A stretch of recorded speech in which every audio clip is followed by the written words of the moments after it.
Hola, bienvenidos a mi canal. Soy Miguel Ángel Hidrogo y les compartiré noticias, testimonios de conversión, música y mucho más de nuestra Santa Iglesia Católica. No olvides suscribirte a mi canal y activar la campanita de notificaciones. Católicos conversos narran cómo la Eucaristía cambió sus vidas para siempre. Descubrir el significado de la Eucaristía llevó a 3 destacadas personas a abrazar el catolicismo y dar sus vidas un completo giro. Se trata del obispo Lincoln, Monseñor James Conley, la autora del bestseller y estudiosa de la Biblia Sonja Corbett, y el famoso apologeta Scott Hahn, quienes conversaron con Roxanne King de una revista católica. De grandes libros a obispo católico. Monseñor Conley fue criado en la iglesia presbiteriana y cuando ingresó a la Universidad de Kansas en Estados Unidos se consideraba agnóstico. Sin embargo, gracias a un programa de estudios sobre humanidades, empezó a interesarse en la práctica de la religión. La exposición a lo trascendental, verdad, belleza y bondad lo llevó a buscar a Dios. Empecé a visitar diferentes iglesias. La mayoría de las iglesias a las que asistí tenían alguna forma de Santa Comunión, contó el obispo. Enumerados presbiterianos, metodistas y episcopales. Luego tomó una clase sobre las enseñanzas de la Iglesia Católica impartida por un sacerdote, usando el Catecismo de Baltimore, que le gustó por su simplicidad y claridad. Lo cautivó particularmente la enseñanza de la Iglesia sobre la Eucaristía.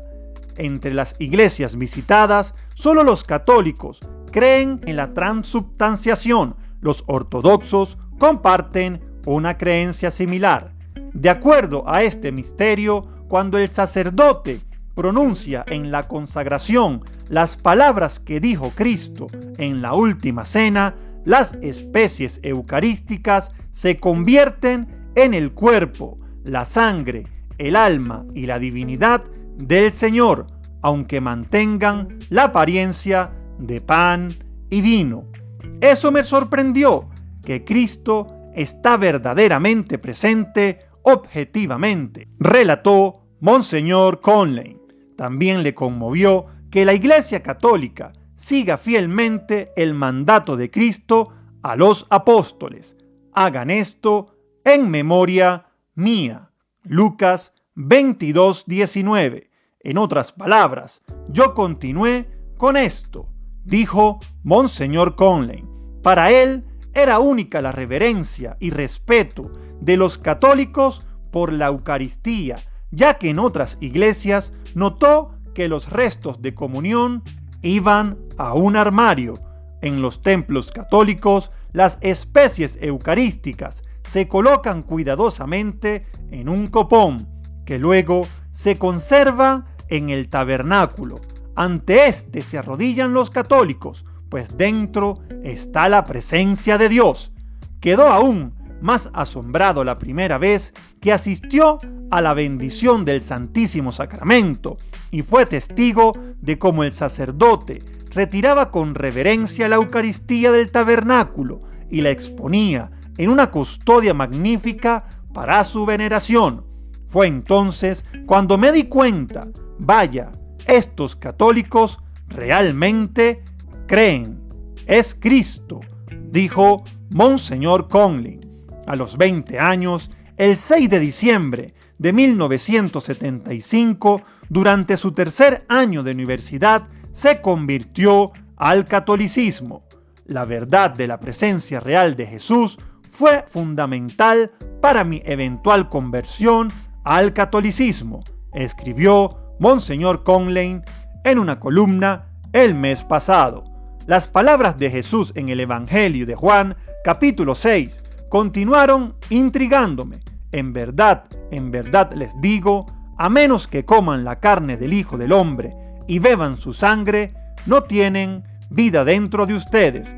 El que come mi carne y bebe mi sangre tiene vida eterna, y yo lo resucitaré en el último día.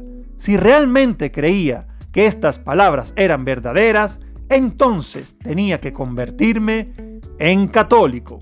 Agregó: de bautista a católica evangelista.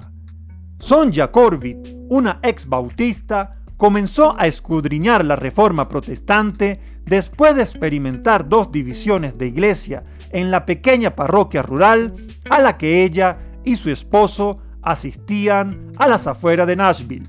Su exploración de los padres de la iglesia, las escrituras y el catecismo pronto la convenció de que la iglesia católica era pilar y fundamento de la verdad. Tuve lo que llamo la tormenta perfecta que me hizo investigar. La Eucaristía fue el primer dominio teológico que me enamoró, dijo Corbett a una revista. Fueron Ignacio de Antioquía y Justino Mártir cuando leí que la Eucaristía es el cuerpo, la sangre, el alma y la divinidad de Cristo en sus escritos. Pensé, está bien, bueno, si podamos hacer algo tan monumentalmente mal, entonces, ¿en qué más nos hemos equivocado? Agregó. Apasionado por las escrituras, Corbett inmediatamente fue al Evangelio de Juan, capítulo 6, particularmente al discurso de pan de vida 6:22-59. Me di cuenta muy clara y rápidamente de que eso no puede significar nada más que lo que la Iglesia Católica ha enseñado desde el principio. Si lo lees en el griego original y ves los términos usados y los lees en contexto y en el contexto de los tipos del Antiguo Testamento que presagian la Eucaristía del Nuevo Testamento, no hay otro significado para ese discurso del pan de vida que lo que la Iglesia enseña. Simplemente no puede ser otra cosa. Eso fue lo primero que acepté antes de convertirme en católica, comentó. Como bautista, Corbett había deseado y orado durante mucho tiempo por una manera de estar más cerca de Cristo. Se dio cuenta de que su descubrimiento de la verdad y el misterio de la Eucaristía eran la respuesta a esa oración. Pensé, tengo que tener eso, dijo Corbett, y agregó que fue recibida en la iglesia en la vigilia pascual en 2006. Fue el momento más hermoso de toda mi vida espiritual. Lloré tan fuerte, yo era un desastre total, comentó. Su conversión al catolicismo siguió a su estudio del Cantar de los Cantares, el poema bíblico que los judíos entienden como una alegoría del amor de Dios por Israel, y los cristianos lo ven como una alegoría del amor de Cristo por su esposa, la Iglesia. Sentí que Dios me hablaba directamente, que era la carta de amor de Dios no solo a Israel o a la Iglesia, sino a mí personalmente. Sabía que la Eucaristía era el cumplimiento de esa promesa para mí, así que no podía esperar. Se convirtió en un momento supermatrimonial para mí, dijo. Corbett, conocida como la evangelista del estudio bíblico por realizar gran cantidad de edificantes lecciones multimedia de las Escrituras, describió la enseñanza católica sobre la Eucaristía como superbíblico.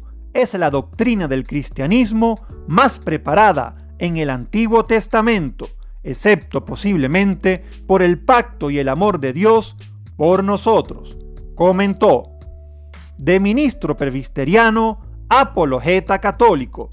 Mientras estaba en el seminario, el exministro presbiteriano Scott Hahn, ahora profesor de teología en la Universidad Franciscana y cofundador y presidente del Centro Paul de Teología Bíblica, descubrió a los primeros padres de la Iglesia cuyos escritos revelaron cómo el Nuevo Testamento está oculto en el Antiguo Testamento y cómo el Antiguo Testamento se revela en el Nuevo Testamento.